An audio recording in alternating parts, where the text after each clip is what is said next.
I'm Don Tse, better known as the Don of Beer. And I'm Sauter, better known as Pints and Panels. Welcome to the 13th episode of the All About Beer podcast. Every 2 weeks, we talk with leading experts and take a deep dive into one topic in beer. Visit allaboutbeer.com and follow us on social media at allaboutbeer. And if you want to throw us a few bucks, visit patreon.com/allaboutbeer to support this show and others. This week on the show, we're going to talk about off flavors in beer. We have two awesome guests. Aimee Garlit is the quality technician at Dogfish Head Craft Brewery, and Cara Simpson of Cara Technology, which makes AROXA certified flavor standards, which are flavor training tools. So, I know you like to do off flavor pints and panels drawings. So, what is the off flavor that you most dislike? So I have a random one, and it's ethyl acetate. And technically, ethyl acetate is not an off flavor at low levels. It is present in every beer that we drink. It is an ester. But when it reaches high levels, it makes beer taste like solvent, and it is disgusting. High gravity beers tend to have this problem when you brew something really high gravity and then you water it down.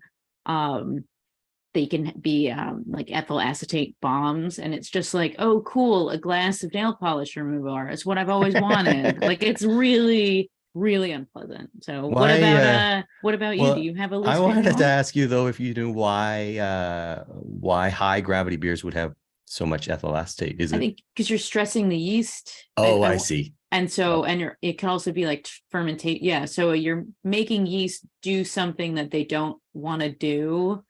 And then it's also temperature. Ethyl acetate can also be temperature dependent. So if you're, let's say you're supposed to ferment at 68, but you're fermenting at like 75 Fahrenheit or something higher, ethyl acetate can get kind of out of control. And there really isn't any way for yeast to clean it up. It's not like diacetyl where they can reabsorb it and then push it out as something else like acetone. It's just there. I believe that's the high gravity reason. The thing about I am an advanced cicerone, and that doesn't mean anything at this right now, but I can really struggle with off flavors and how they're created.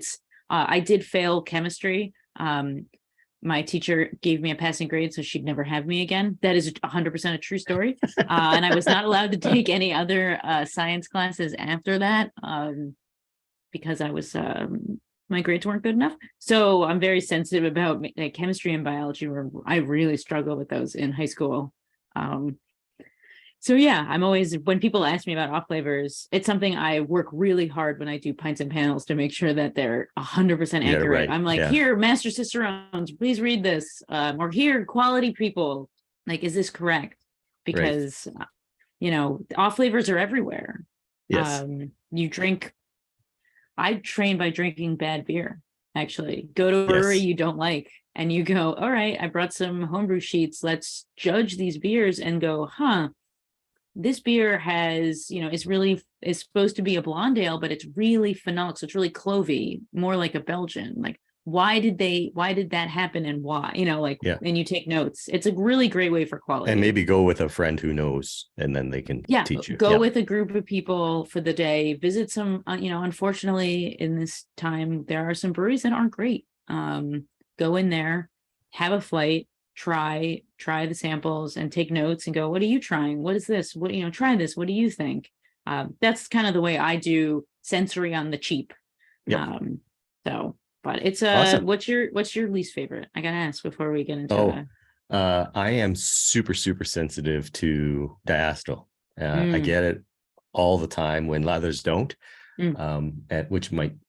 people might think, well, then you're wrong, Don. But I taste what I taste. I smell what I smell. And I'm super sensitive to diacetyl. So, we'll introduce our guest and get into the conversation. But first, if you'd like to help support the All About Beer podcast, please reach out to podcast@allaboutbeer.com.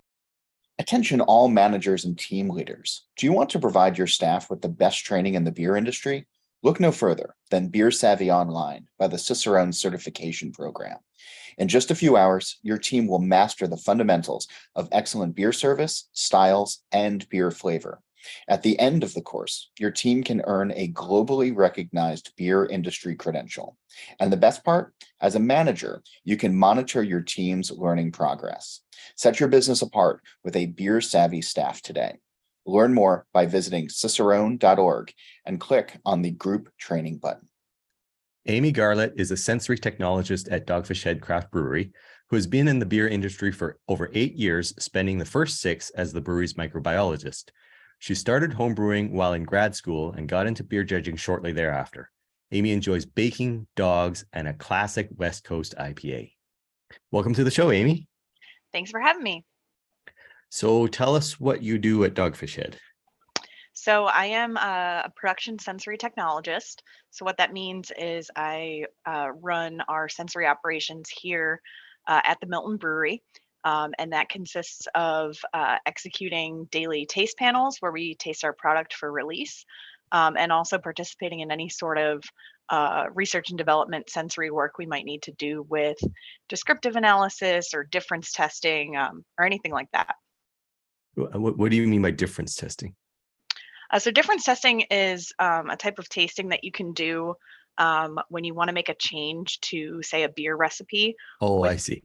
Without necessarily changing the flavor profile. So say you want to change to a new malt supply or something like that, but you are really happy with how your beer already tastes and smells. You can change your recipe and then taste that sample alongside a control before you made that change, in what's called a triangle or a tetrad test, and see if people can pick out the different sample. And if a certain number of them cannot pick out the different sample, then you know that there was no significant difference in the flavor profile. Okay. So I actually wanted to ask, this has nothing to do with the point of our conversation, but I was taking a look at you on Google, and like your training is in microbiology, studying bacterial and viral pathogens. So how do you end up working at a brewery? Yeah, so that's a good question.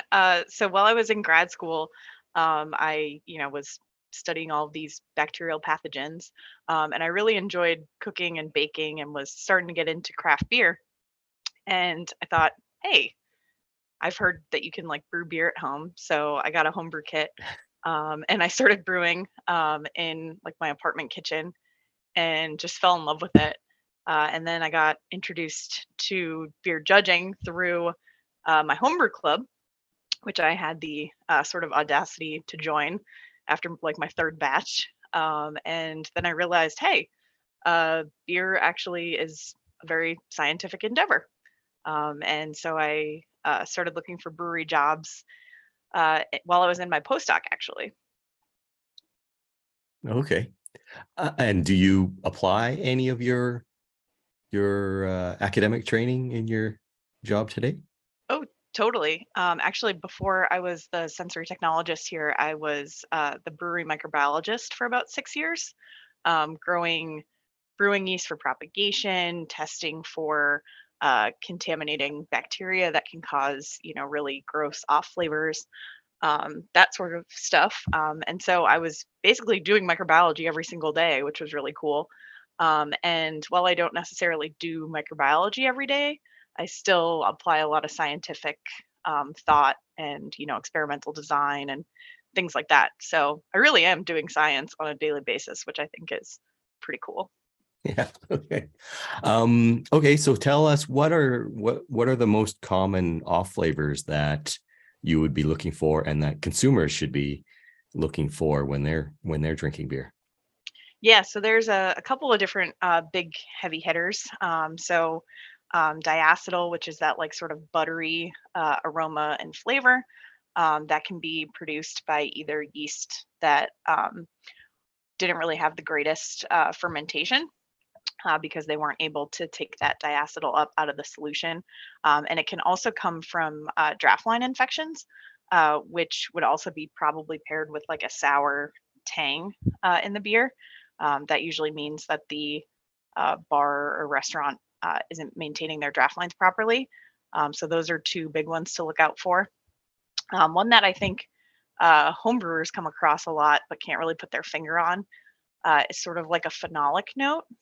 So whether that's clove-like or plastic Band-Aid, it can even get sort of smoky. that usually is an indicator of either poor yeast health or a wild yeast contamination. Those are pretty common ones, I would say. Okay. You got to clean. That's yes, cleaning is super important. Cleanliness mitigates a lot of these things, so you don't have to. And then my other thing that I like about is yeast health. A lot of people don't realize that yeast is a living organism and you need to take care of them like you would do like a pet or a coworker, or it's a employee in your brewery. And so when breweries don't treat their yeast well, or let the yeast get tired, there's a host of things that can happen in your beer that really destroy your quality.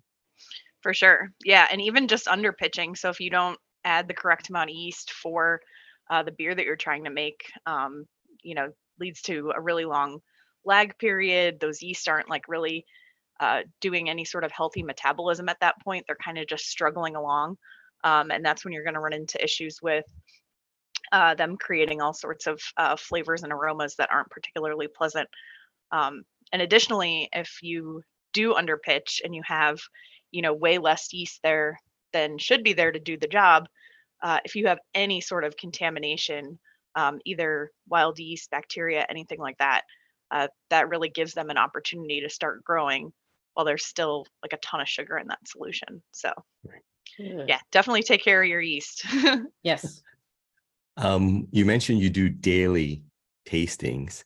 How many people would be like on a panel at a tasting? And then how do you train them to ensure that they're all tasting the same way? Or do you want them to all taste the same way? Like maybe you like the fact that people taste differently, but how do you make sure everybody is well trained on tasting? And then the follow-on question is, how can people at home learn to taste? Wow. There's a lot to that. Okay. So sorry. You're good. So for each of our daily panels, we do 2 panels a day. And we're looking for a minimum of 8 people to give us a significant result. Our panel is open to basically all of our panelists in the brewery who've been trained. And it's sort of a drop-in thing. So panel is open for 45 minutes. Come by at any point in that 45 minutes, come to your, 5-10 minutes of tasting and be on your merry way back to work. Some days we'll get exactly 8, some days we'll get 15 people, and we'll just collect all of their data together. Now, to be an eligible panelist, you have to go through our new panelist training, which takes about 15 to 16 hours, I would say. Wow. It's 5 3-hour classes that I teach twice a year. And throughout the course of that class, we learn about all of our core brand profiles. So we'll taste those multiple times and talk about the aromas, flavors, even appearance that we're expecting out of that product, so that our panelists really get to know it and love it. And then we also introduce 20 different off flavors using spikes. So we purchase the capsules from Aroxa and we'll doctor the beer intentionally with known amounts of specific off flavors like diacetyl, acetaldehyde, trans-2-nonenal, which is a papery aroma from oxidation. And we'll really drill those into people and talk about what causes those, how different people can perceive them, and so forth. And that gives everybody sort of the same vocabulary to describe what's wrong with the beer, so that if we do have an issue with one of our products, we have everybody speaking the same language as to what's wrong with it. And then it helps us figure out what went wrong more easily. Oh, I Do see. you use software to capture everything? And then you can look back, or everyone's filling out paperwork, or how does that work? Yeah. So our system is a little clunky. We use a lot of like Excel sheets and web forms and things like that. But there are definitely software programs out there that different breweries use that all have their, merits. But we do track panel performance. So our panelists all have like a running cumulative score that includes their daily attendance and then also how well they perform with their spikes. So if you're a trained panelist, but you only show up once a month, you're not really refreshing your memory of what our beers taste like. So you're not as useful to me on panel. Likewise, if I intentionally spike a sample and put it on panel and you go right by it and you're like, yep, everything's fine, you're not that useful to me either. So when we pull in everybody's data from a panel, we'll sit there and kind of like look at their scores and weed out the people who aren't technically validated at that point and not count their data. They'll still get credit for coming to panel so that they can eventually get back to a place where we count them. But yeah, we do keep an eye on everybody's performance. So Oh, it's not what pressure.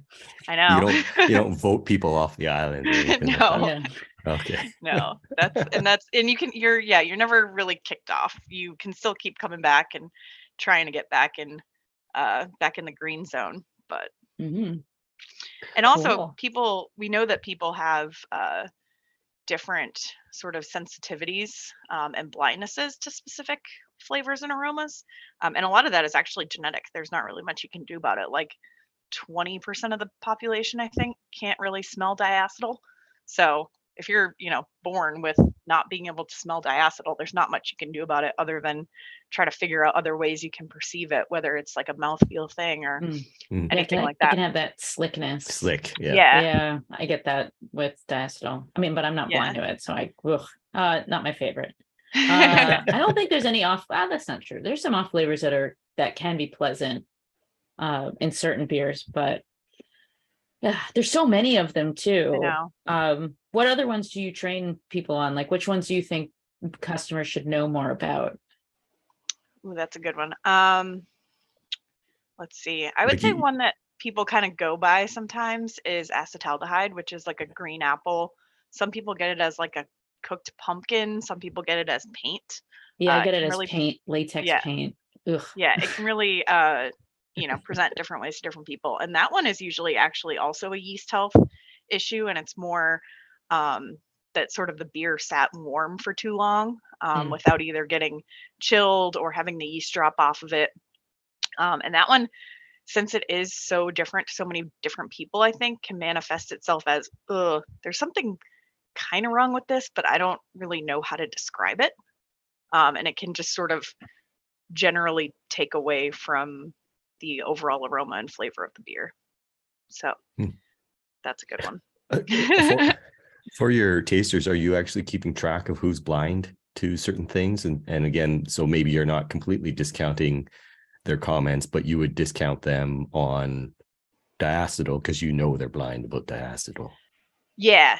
And that's where sort of taking like the sort of lump sum of everybody's data comes in handy, because it does sort of smooth that out. Right. So as long as if you have like a set threshold of, hey, if 25% or more, say, of my panelists say that this beer isn't correct, then we're just gonna figure out what to do with it, whether it's retasting it at a later time or blending it or anything like that. You don't necessarily need everybody to say, hey, this beer has a diacetyl problem or whatever it is, but as long as you have a few people who can pick it out, then I think you're in a good place. And it might be that the few people who picked out the diacetyl in that one sample went right by a different issue that some of your other panelists picked up on. So it's really good to have sort of a diverse panel base. And if you get to know your panelists, then you can also, get a feel for who's good at what. So if you think you might have an issue with something, you can say, oh, I know that, Sam is really good at tasting this one particular attribute. If I give them a sample and they say, yeah, this is bad, then okay, yeah, we need to look into this. But if they can't get it and you know that they're really sensitive to it, then maybe you're just fine. And are you actually testing, like you're doing these tastings twice a day? Usually it's for, like you say, recipe change or whatever, but are you deliberately putting in a bad beer every now and again just to kind of like make sure people are paying attention? Or oh yeah, we totally do that. Okay. Yep. Fun. It varies in frequency. During like busy production times, maybe we don't have as much of a chance to get those extra samples on panel, but we do try to put them in where we can. And we do give feedback to the panelists after they've like submitted their forms. We'll let them know, hey, by the way, that sample was spiked, so that, if they missed it for whatever reason, they can go back and revisit it and be like, oh, okay, yeah, I get it now. And then it just helps with like sort of continuous training. Do you ever put the same beer in twice and see if people actually like say the same thing about the same beer? We have a lot of like replicate samples, sort Okay. of, just by the nature of being like a larger brewery. You might Yeah. come onto panel and just have like multiple tanks of the same beer brand on the same panel. I don't That's know pretty why I'm so routine. obsessed about catching people not being good tasters. That seems to be the theme of my questions here. Um, I wanted to ask, like, when you're doing these tasting panels, presumably you're trying to hit, like, it's not majority wins. You're trying to hit a high mark. Like, if anybody's getting diacetyl, then somebody in market is going to get diacetyl, right? So you're trying to make sure nobody gets diacetyl. Is that fair? Yes and no. In an ideal world, every beer that you put out would have, a perfect score all the time. But that's not, the most feasible thing. Yeah. I think it's really just figuring out, what's part of the profile and what's not. What would make someone say, this is not what I was expecting out of this beer, and kind Right. of, eliminating that. And to that end, we do taste every beer that goes through here twice along the process. So it needs to get checked out twice before it can even hit a package. Okay. Yeah. And you're working with like brand standards. So like, let's say you're talking about 60-minute, and Right. it should be this color with this flavor and this mouthfeel. And you're just kind of the way that when I did sensory panel back in the day, it was you would have to, like, all right, these are the things I'm looking for. And if I don't find them, I mark them not fit to serve, or Right. you flag it so you bring it to the sensory head's attention. Yeah. You're like I don't want to say gatekeeper because that has different connotations, but you're like the protector of the beer. You're the Exactly. person that makes sure that when I drink a 60-minute outside of at my local bar, it's supposed to taste the way that everyone there wanted it to. Yes. And that's your job. That's a very big responsibility. I love that. Well, and it's not just sensory. Like, sensory is a really important component, because you have that human palate that kind of puts all of the different components of the beer together and says, like, yes, this is what 60-minute is supposed to taste like. We do have an excellent quality program here that sort of puts numbers to a lot of those different attributes, and that's really helpful too. When sensory and quality are working together in concert, you can get a lot of supporting data about things that you may or may not see. So for instance, if we put a beer through panel and a few people say, hey, I'm picking up diacetyl in this, I don't expect there to be diacetyl in this brand profile, we can actually go into our like database and find the actual numbers for diacetyl that we measured on our GC and say, oh yeah, this checks out. This tank was actually out of spec for diacetyl. And then you have that like really nice sort of correlation between those findings. And it really helps you to kind of figure out what went wrong and backtrack and how do we prevent this from happening again. But that said, there's not a numerical measurement for every single flavor attribute of a beer. You have the big ones, and depending on how advanced the brewery's quality lab is, there are more or less things that you can actually measure and do measure on a daily basis. We test a lot because we have a very advanced lab, I would say. Whereas like your corner brew pub probably doesn't have a GC that they're running VDK, vicinal diketone. Yeah, I don't think they would have that. Yeah. Unless So they're like you don't well have that, funded. right? But it is really nice when you do have that and you can kind of tie those things together. But yeah, then again, there's not really a mathematical number that you can put on, oh, this has the correct amount of piney hop aroma that I would expect. So you do need that human palate in there, right, to help. Cool. What would you say to people at home in terms of how they might train their palates, particularly for off flavors, how they might learn off flavors? Oh, yeah, that's a tough one. So some of the off flavors are actually available through like the BJCP and through the Siebel Institute, I think you can purchase like off flavor spike kits. They do get kind of expensive, so it's probably best to try to get some friends together and make like one big doctored sample of beer and taste it together. There's also different ones that you can do with things that you might find just on the shelf. Like you could mimic an acetic aroma in beer by just adding a little bit of vinegar to beer, for instance. Salt, sugar, those things will capitulate salty, sweet flavors.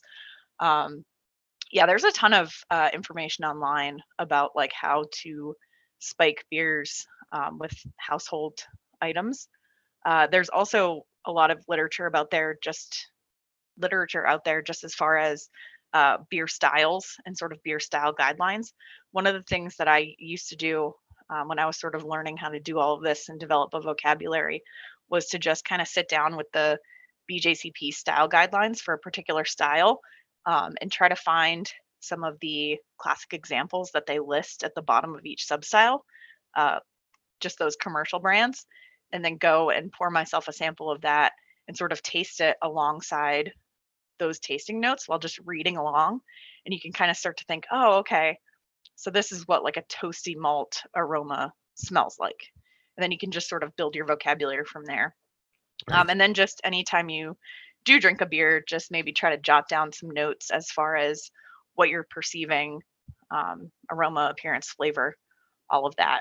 And just try to develop your vocabulary. I think the vocabulary part is one of the things that's hardest for people just starting out. They're like, oh, this just tastes like beer. I don't know how to describe what I'm tasting.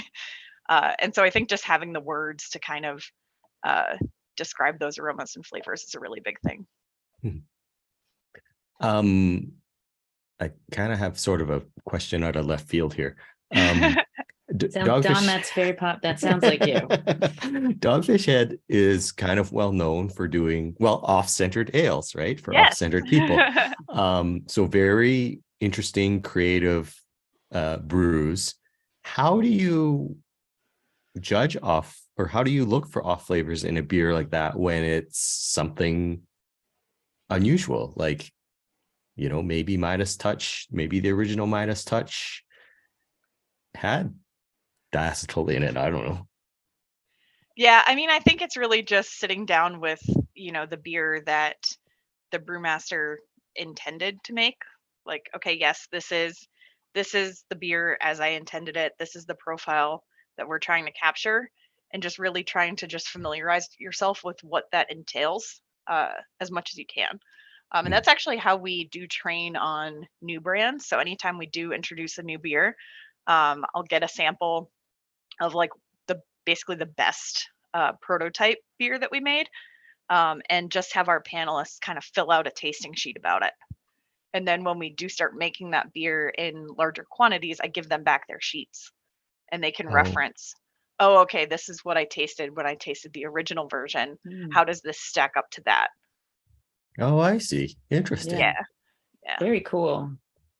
Yeah, it works. So everyone's on the same page when it comes to knowing what to expect when you're going with beers that can be, off the style guidelines, let's say. Yeah. So, for sure. Very cool. Very, very cool. Obviously you mentioned it, like the corner brew pub or whatever, they can't buy a gas chromatograph. Anything that they should be doing, that they can be doing, that might be more economic, or even homebrewers to improve their homebrew? And I'm guessing no homebrewers have a gas chromatograph. Probably not. Probably not. So, what can they do to make sure maybe they're blind to diacetyl and they want to make sure that their beer doesn't have diacetyl? What can they do? Yeah, I would plug both joining a local homebrew club and entering homebrew competitions. So depending on where you're at geographically, hopefully you have access to a homebrew club. That is just like a huge help. I joined the Ann Arbor Brewers Guild after I had done probably my third or fourth batch of homebrew, and all my friends and family had been like, oh yeah, this is great. That was like all I got.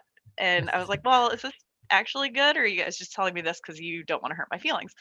And so I just walked into a room with, a group of strangers and was like, hey, can I pour this Maibach for you? And they were like, sure. And I got some really good feedback, which was really helpful. So definitely local homebrew clubs have a lot of people who have been doing this for a long time, and we'll be happy to offer you feedback. And then a lot of people think that, entering competitions is just for getting medals and getting prizes and like, oh, if I don't think my beer is very good, why would I do this? And the BJCP actually has a lot of really well-trained judges who are good at, describing what beers taste like and smell like. So even if it's just a matter of, oh, I brewed this beer and something smells wrong and I don't know what it is, even just like submitting that beer to a competition, knowing that you're probably not going to medal with it, at least you can get some feedback sheets back that say, slight chlorophenol aroma. And then at the bottom of the sheet, they'll tell you, hey, you might want to look into, replacing your plasticware because you might have like some cracks or contaminations or things like that. That can be hugely helpful and just point you in the right direction of, where you might be going wrong or what you might be able to do better. Okay, cool. Yeah. Em, do you have any other questions?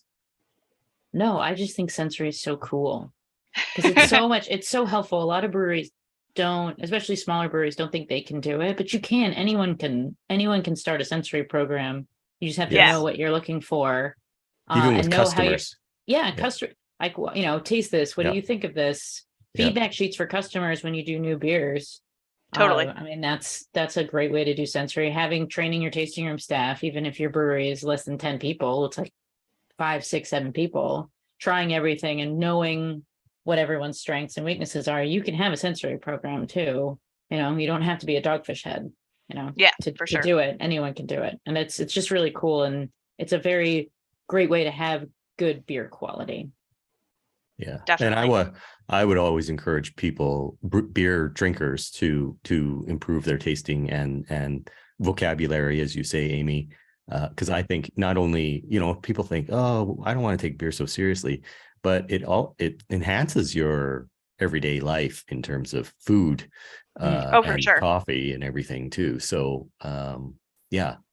And the other way around, the other way around too. Like I feel like you can really develop your beer vocabulary just by thinking about like foods and coffee and other beverages that you're tasting and really just trying to like capture, what you're smelling and tasting. And then if you do pick up some of those flavors and aromas in beer, then you have a word for it. Yeah. Awesome. Thank you, Aimee. Thanks for having me. This was a lot of fun. Yeah. Where can people find you on socials? My Instagram is Aimee, AIMEE_brew. Aimee Brew. Okay. Yep. Awesome. Thanks for your time. Yeah. Thanks for having me. All right. Cheers. Cheers. We'll continue our show with Cara Simpson of Cara Technology, but first, a word from our sponsors. Hi, this is John Hall, the editor of All About Beer, inviting you to check out the Drink Beer, Think Beer podcast. It's available on all of the major platforms, and the weekly show features long-form conversations with brewers, growers, and personalities from the beer industry. New episodes release every Wednesday. Just search Drink Beer, Think Beer. Attention all managers and team leaders. Do you want to provide your staff with the best training in the beer industry? Look no further than Beer Savvy Online by the Cicerone Certification Program. In just a few hours, your team will master the fundamentals of excellent beer service, styles, and beer flavor. At the end of the course, your team can earn a globally recognized beer industry credential. And the best part, as a manager, you can monitor your team's learning progress. Set your business apart with a beer-savvy staff today. Learn more by visiting cicerone.org and click on the group training button. With a degree in politics from Goldsmiths in London, Cara is an experienced beer taster who has judged in beer industry competitions in Europe, Mexico, Brazil, and the United States. Having joined the company in 2015, Cara currently provides technical support to professional food and beverage taste panels all over the world. Cara has received more than 300 hours of taster training across multiple sectors since joining Cara Technology. She has facilitated taster training courses across Europe, South America, the United Kingdom, and the United States, and currently supports more than 1,000 tasting panels across the globe. Welcome to the show, Cara. Hi, how are you doing? Excellent, excellent. Thank you. So tell us about Cara Technologies. Yeah, so my name's Cara. I'm from Cara Technology Limited, and the main thing that we do is we manufacture and sell Aroxa flavor standards. They're used to train assessors in the food and beverage industry all over the world.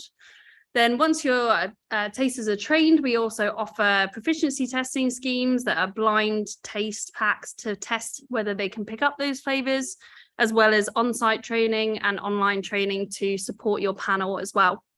We started in beer, but kind of a bit like the beer industry, we've evolved since that and work in lots of different types of food and beverage. So things like soft drinks, seltzer, kombucha, spirits, wine, all these fun things. Okay. Wow. Yeah. Cool. Is your business then mostly working with breweries, or do you do consumer off flavor training or flavor training? Yeah, we're mostly focused, let's say, more on the production side. So more kind of, let's say, whether that product is fit to leave the premises. So if it's in beer, whether it is good enough to leave the brewery, and if not, then what's wrong with it? But also, let's say you're making your flagship IPA, does it taste the same way each time, or what's going wrong, what's deviating each time? We do a little bit on the consumer side, and at the end of the day, consumers know what is wrong with a beer or with another product. They're just not able to vocalize it in the same way. So the key thing is making sure it's right before it gets out to market. We're there to help with that. Okay, cool. I'm a big fan of the Aroxa like capsules, and that's a big part of your market, is doing things where, all right, this tastes like diacetyl, and then you can spike the beer, and they're great for breweries, but also if you were leading a consumer thing at a brewery, if they had like a beer school or whatnot, that's where, and anyone can buy Aroxa caplets, right? You just go to the website. So like if you're a real nerd and you're like, I want ethyl acetate. Yeah, just go to aroxa.com and you can buy from there. We work in close to 200 countries, so we're pretty all over the place. So wherever you are, we can usually get it to you. But yeah, we work, let's say, as I said, mostly on the within companies, but for sure we have individuals that want to know what things smell and taste like.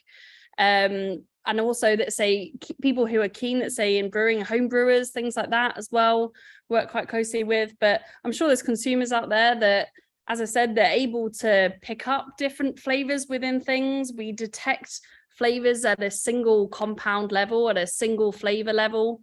And what we do is we manufacture those individual flavor compounds, those chemicals. They're all things you find within those products, and then they're used to train on them. Both, let's say, positive flavors, but also off flavors. So things that you wouldn't want to occur in your product for various reasons. Okay. So let's say like a homebrew club or something wanted to have like off flavor training or positive flavor training, I guess, then they can buy these capsules, Aroxa capsules, and then what do they do with them? Yeah, so we sell a range of mixed kits. So essentially, our Uno kit, for example, is focused on mostly off flavors that you'll find in beer. And then essentially with each capsule, you add it directly to a liter of beer, whatever you'll be using, and then serve up to 100 mils per assessor. So you could train 10 people in a room with that amount. And essentially you go through each flavor and say what it smells and tastes like. All of the information is on our website. We also provide handy cards that say what things smell and taste like, that they might remind you of. So things like diacetyl might remind you of butter popcorn, and caramel. We'll usually kind of give 3 or 4 descriptors so that people can find one that they resonate with. One might not make sense to them, and another one might. So it's giving them a range of options. Okay. So, you bring up diacetyl, for example, and I do personally, I find sometimes it presents as butter and sometimes it presents as caramel. Is there a reason why it sometimes presents differently? Yeah, I mean, we all differ massively in our sense of smell. I mean, one key part of it is how the sense of smell is stored within our brain. Of it's closely linked to our memory function of our brain. So it draws on your experiences within life, things you've smelt, things you've tasted, things you've been walking down the street and occurred. It all depends on our personal experiences. And let's say the individual flavor compounds themselves, they'll sometimes present slightly differently at different concentrations. And that's really to do with, let's say, the amount of concentration of the flavor within that product. So let's say something like DMS, it smells of sweet corn. It can be at higher levels, a bit more kind of tomato sauce, ketchup-y, and then at different concentrations, sweet corny. But as I said, for each person, that can differ greatly based on their life experiences and their sense of smell and threshold detection of those flavors. Don, it's really cool. So when you take the Aroxa class, which I have done, I got third place in the class, and not to toot my own horn. Nice. Actually, I think Cara and we tied because Cara was in the. You should say it's a tough class. So coming third is a really mean feat. I will say, what was it?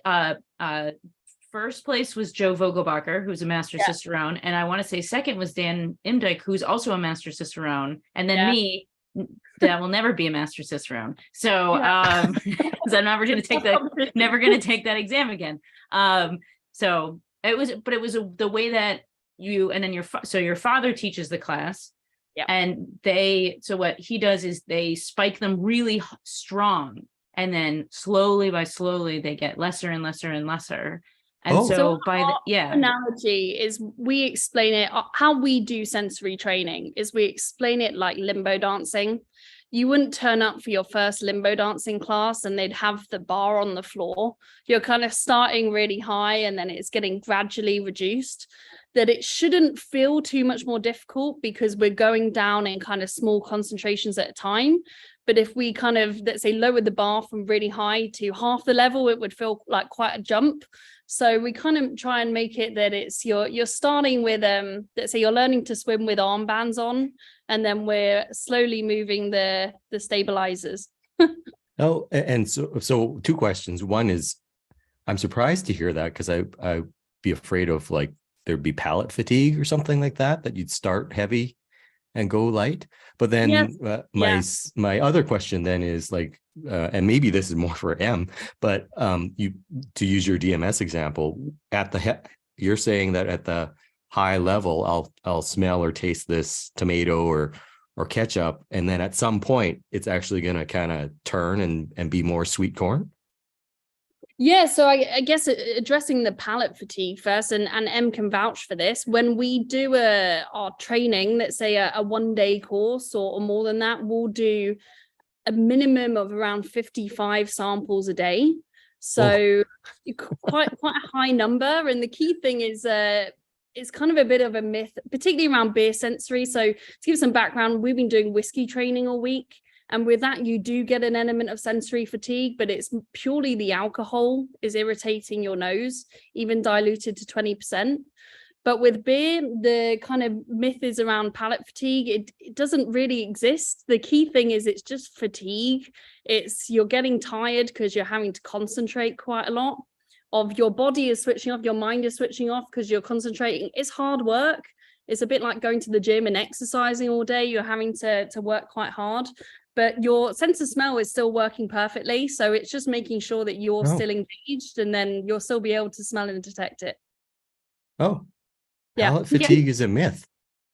Well, in beer for sure, in the sense, and I think we prove that anytime we do a training course, that the number of samples we get through a day is quite a lot. So it's more you're just getting tired because you're having to concentrate quite a lot rather than your sense of smell stops working. Okay, cool. Awesome. Yeah. And let's say about the DMS, again, that really relates to a bit around the product that you're using. So let's say the matrix that you're using, but as well, let's say you as an individual, because as I said, our sense of smell differs quite a lot and differs quite a lot with some compounds in particular. Okay. Yeah, because with DMS, when it's a really high threshold for me, it's just like corn, like cream corn. or almost cabbagey. And it's really fun to see when you're just like, or you're judging, or you're drinking in like a bottle share, or you're at a brewery that's not super great. Seeing what everyone, oh, I'm getting this flavor. Do you get it? And then talking about it is a really great way. Also stepping outside of like a classroom setting, getting off flavors. Yeah, and let's say take DMS as an example. It's one that has loads of descriptors in the sense of, we'll call it sweet corn, we'll call it Heinz tomato ketchup, or baked beans like you get in the UK. But you can also flip your mind when you're assessing it. Let's say you're using the DMS capsules that we have, is you say to people strawberry jam, and it smells exactly like strawberry jam. So you can then kind of flip your brain to make it seem sweet. It's also truffles. So have you ever smelled truffles? And it's what the wine industry call truffles. They're a bit better with naming things than us. We call it sweet corn, they call it truffles. But I would never consider sweet corn to smell like truffles. Yeah, exactly. No, neither would I. Key thing is DMS is in all of these things. So also I see. Outside of the capsule element of it, is smelling all of these different things. And let's say, if you smell truffles, other things are going to make up the sense of smell of a truffle, but DMS is a component of it. The same with strawberry jam, the same with sweet corn, the same with all these things. I see. So it's sort of an association. They say truffles because they associate DMS with truffles, but DMS is the thing itself. DMS is in the truffles. If you measured it by GC, you'd find the DMS. Interesting. Yeah. It's like butyric acid and Bailey's Irish cream. I think we think of butyric acid as baby vomit. Yeah. Yes. And then when you think of it as the component in Bailey's Irish cream, which is delicious, there's no baby vomit. I think flavors get a bad rap. And when I'm doing training, I always like to say there's always a home for different flavors where it's appropriate. It might not be in let's say you're making lager beer, it might be inappropriate there. Let's say Macaptan, you wouldn't want in a lager beer, but it's a really key component of the danky flavor in IPAs. So you would want it in, let's say, in an American IPA. But yeah, it really depends on the flavor you work with. Like butyric is a good example. Diageo, when they're making Bailey's Irish cream, they make sure they buy milk that is heavy in butyric acid, so it's producing a lot of it, but it contributes to that creamy flavor that you have in Bailey's Irish cream. So it's right time and place. Let's say with the whiskey training we were doing this week, a key component of bourbons is trans 2-nonenal, which is the papery character you find in beer. And if you didn't have trans 2-nonenal, it wouldn't be bourbon. So it's kind of every flavor has a home, I guess. How do you teach on like when there's supposed to be off flavors? So like a lot of people, when they have like I guess the example is like Pilsner Urquell can be diacetyl, and so people see that as a flaw, but it's the main component of the beer. How does someone how do you talk about that? Yeah, so I've had it, let's say, even doing training within the Czech Republic, for example, and said, well, this would be a positive in your Czech lager beer that you're making, but if you made a international or an American lager, you made an IPA, it would be a fault. I think it's more for them, let's say, them understanding their product and knowing whether it's meant to be there on purpose. A bit of understanding, let's say, around both the process of how you make the product, but I guess the description and profile that they have for that product, and what is an acceptable level, or should it be part of the product itself? Okay. Yeah, because I find that there's certain people they're like, this isn't supposed to be here, and then you're like, no, it is.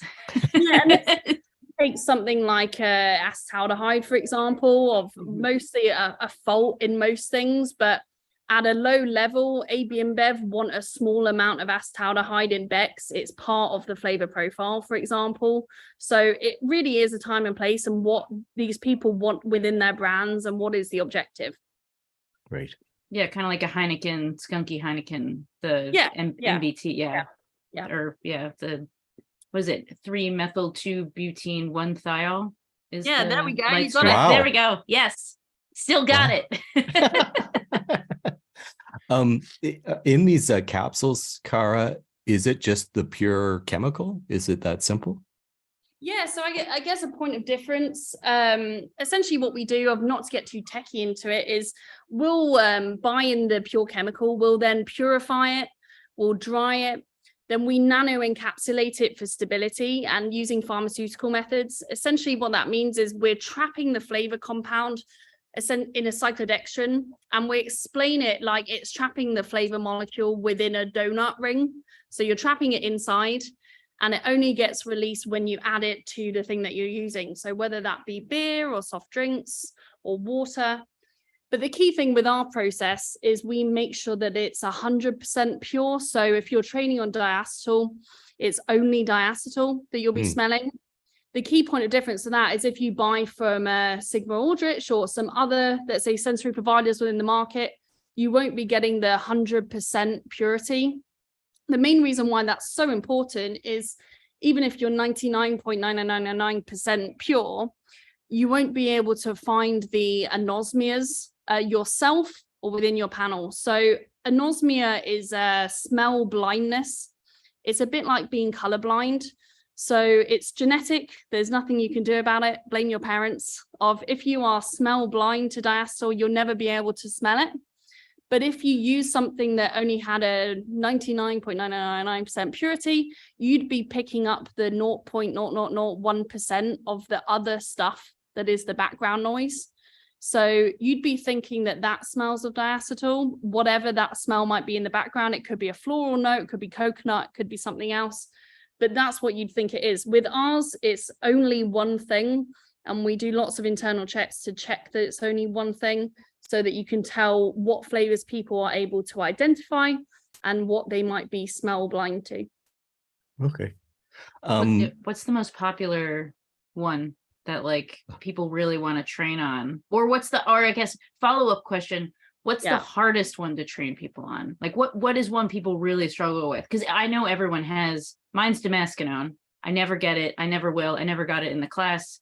It has lots of descriptors, but people can't really pinpoint it, I think, is the bit of why people struggle with it. Beta ironone, if you've ever tried that, it's got a 50% anosmia rate. So you're in a different room. What is that? I don't even know what that smells of violets. So Parma violets, Turkish delight. You get it commonly in water as an off flavor, and it's not, let's say, particularly unpleasant, but with a high anosmia rate, then it's can be a problem. I guess a more common one is, let's say, grainy. So isobutyraldehyde is a contributing factor, let's say, to worty beer, to non-alcoholic beer, for example. But that has a 25% anosmia rate. So when you do a training, you'd expect about a quarter of the room to not be able to detect that. I'm actually blind to that myself, so it's one I can vouch for. Key thing for that, and thing as well, is keep trying. I'll give an example of my dad, who founded the company, still the managing director. He was never able to smell geosmin, and to his knowledge, he has not had COVID. He's not had symptoms of COVID. But since COVID, and since he's had 4 vaccinations, I think, he can now detect geosmin. Oh, wow. He's now very good at geosmin. And the key thing is, we have no idea how our sense of smell works. So just because you think you know you think that you can't detect something, you never know, one day you might be able to get it. So always keep trying. Yeah, and geosmin's like sugar beets, right? I always think of it's like rain after the rain, right? It's like a kind of that. Oh. Yeah, and that can be in certain beers. I find it's in I don't really know. I find it to be quite a pleasant aroma, to be honest. I really enjoy that smell. Actually, on that blindness issue, Cara, can I ask? So, obviously, I know what sulfur smells like. I know what lit matches smell like, or rotten eggs smell like, but I never get it in beer. Can aroma blindness be limited like that, or with let's say you take sulfurs in the 2 examples you gave, so let's say H2S and sulfur dioxide, it really comes down to technique. So with H2S, we'll do something called the drive-by, and it's, imagine a truck is driving past you down the highway or down the street, and you just get the vapor trail, the smell coming off the back of it. is we do the same thing, but with beer, of waft the glass underneath your nose. And you should get the vapor trail of sulfur, of H2S. It should smell like rotten or boiled eggs. The key reason for that is you can adapt to the hydrogen sulfide. You go temporarily smell blind, so you don't want to expose yourself to it too much. And similarly with sulfur dioxide is a sensation. It's actually not a smell. It's you get a prickling within your nose. But for some people within the population, what happens is when you smell SO2, it converts and has a chemical reaction in your nose, which produces H2S, which produces the burnt match smell. So you're not actually producing the burnt matches. Your nose is creating the reaction and basically tricking you into smelling a compound. Holy cow. There's Yeah. other ones like that, like there's like lactic acid, acetic acid. Like lactic acid doesn't have which one doesn't have an aroma, but it has a flavor. Lactic, yeah. Yes, acetic acid is aroma only, and if you have it in let's say occurring in the wild, let's say in Acetobacter and wild beers, it's usually going to be sour, so you're used to having it within the product being sour itself. But if you smell acetic acid on its own, it will smell sour, will remind you of vinegar. But if you hold your nose and taste the sample, and let's say you have a reference sample to compare it to, the sourness shouldn't change. It's only when you release your nose that your mouth fills with sourness. The reason for that is our brain, with our sense of smell, is it acts a little bit like doing a jigsaw, is it fills in the jigsaw pieces. It says, I've smelled and tasted something like this that was sour in the past, and it fills in the gaps for you, even though it wasn't true. It's so cool. It's so That your brain totally is cool. wild. And with off flavors too, you don't really, the world of off flavors is it's so nerdy. Don, this is totally your thing. I know, exactly. Really another like fun one, let's say, for that is so we run proficiency testing schemes all around the world, which are used to test tasters on whether they can pick up blind samples. Let's say they have a list of 30 and they have to pick what the different color-coded blind samples are. Now, we have millions of data points, and the common confusion is isovaleric and butyric. So the cheesy flavor and the baby vomit flavor, people always mix it up. And we see it in training, we see it in proficiency testing schemes, we see it all the time. There's only one part of the world we've seen so far where they don't do that, and that is Vietnam, and it's probably true for other parts of Asia. And the reason for that is isovaleric is fish sauce and butyric is not fish sauce. So for them, it's a slam dunk of which one is the isovaleric, because it's used so commonly in their cooking that they don't understand why other people would mix it up. So as I said, it goes back to your life experiences and what you've done so far. For people who, maybe they're introverts and they don't want to do an off flavor tasting with one of your kits or whatever, what can people do at home to learn about beer off flavors? Like, for example, you just mentioned fish sauce is one thing, or what can people do to train themselves at home? Yeah, I mean, there's loads of common things that you can smell. I mean, you'll struggle to find let's say the individual compound, but I guess even smelling butter for acetol, smelling bananas, all these different things, but also going out and smelling products yourself. And let's say you don't have to use the technical terms, but buying an IPA from your local bar or whatever it may be, and what does it smell like to you? We find most of the time when we have looked at consumer stuff, consumers are usually pretty bang on. They're just not describing it in the techie way that a brewery would, but they can usually pick up on things pretty well. So they'll say it smells of strawberry. It might remind them of onions or something similar. And the key thing, I think, that say people want to train is engaging your brain. So smelling and tasting things as regularly as you can. We even say go walk down the street, make sure you're smelling loads of different things. When me and my dad are out and about, we're always sniffing things. We might look a bit strange, but it's a bit like training for a marathon and exercising. The more you're using your sense of smell, the better you'll be getting. And as I said, it's always linked to your memory. So every time you're doing that and smelling outside, your brain is storing this information that will become useful to you later on.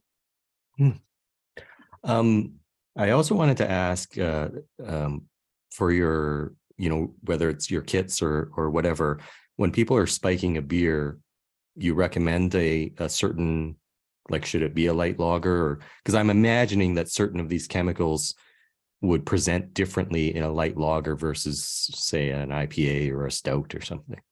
Yeah, so let's see, if you look at the beer industry guidelines, they say add it to an American light lager. The key thing for us, particularly if you're in a production setting, is add it to whatever you're using. Maybe start with the lighter one first, just for ease of use, for familiarization. But if you make double IPAs, add it to double IPAs. When we've done our open courses, like Emma's come on, we're usually using 7.5% IPA. And yeah, it's a bit more challenging, but the key thing is that you're still able to detect it there. And as I said, the analogy I've used before is using an American light lager is a bit like swimming with armbands on. It kind of only applies to you if you make American light lager. If you don't, then don't use it. Right. Awesome. Thank you. Cool. Em, did you have any other questions? I wanna try more off flavors now. The thing is, there's so many. Yes. There's so many off flavors in the beer world. We all know the diacetyl and the DMS and the bigger ones, but it can get really really nerdy and interesting and fun. I definitely recommend people, do what Cara said, go, I love walking down the street. Randy Moser says, what is it? Chicago at lunchtime is the best time to go smell. Just get out. Chicago generally is a great place to just walk around and sniff things. Yeah, it's a great place to just sniff. Get out and try things. I really like, for off flavor training, go into a brewery that maybe isn't the greatest, bringing some bringing some home BJCP homebrew kits. I got homebrew sheets and just filling them out and being like, what am I getting? Thinking more critically about beer is a great way to learn about off flavors.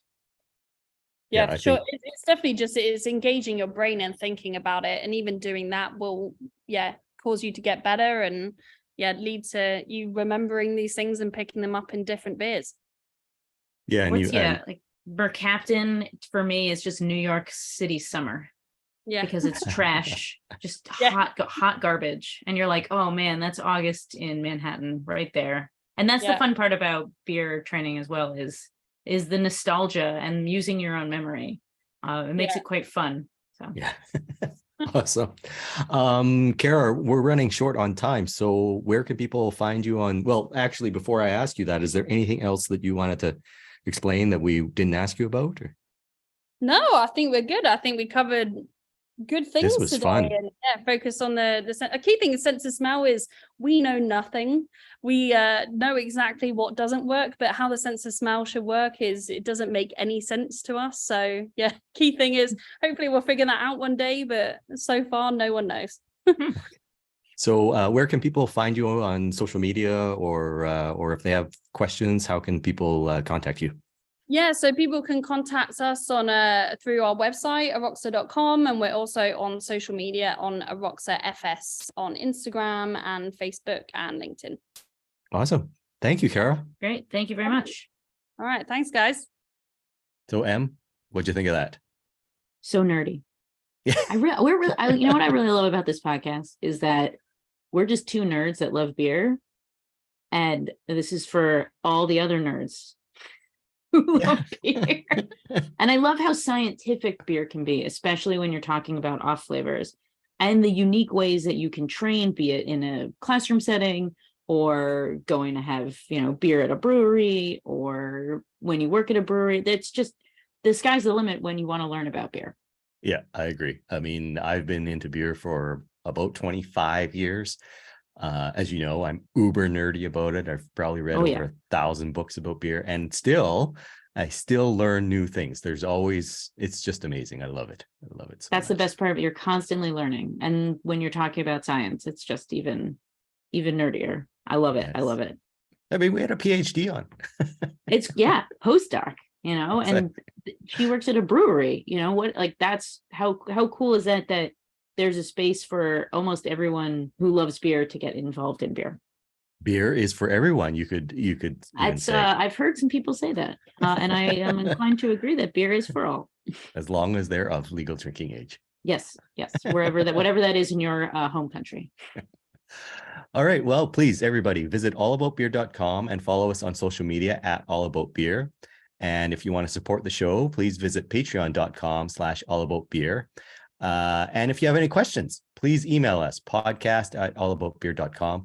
That's where you can give us feedback, suggestions, or to inquire about supporting the show through advertising. And speaking of advertising, here's a word from our sponsors. Attention all managers and team leaders. Do you want to provide your staff with the best training in the beer industry? Look no further than Beer Savvy Online by the Cicerone Certification Program. In just a few hours, your team will master the fundamentals of excellent beer service, styles, and beer flavor. At the end of the course, your team can earn a globally recognized beer industry credential. And the best part, as a manager, you can monitor your team's learning progress. Set your business apart with a beer-savvy staff today. Learn more by visiting cicerone.org and click on the group training button. Before we go, if you like this podcast, one easy thing you can do to help us is to give us a 5-star review on your favorite podcast app. That helps other people find the show. And we would also appreciate it if you would let your beer-loving friends know about the show and help spread the gospel of good beer. Em, how can people reach out to you? I am at Pints and Panels across all social media, and my website is pintsandpanels.com. What about you, Don? I am at the Dawn of Beer on Twitter and Instagram, and people can drop me an email at don@thedawnofbeer.com. This show is produced by All About Beer. Visit allaboutbeer.com for articles, notes on this show and others, and to connect via the newsletter and social media. Cheers. Cheers.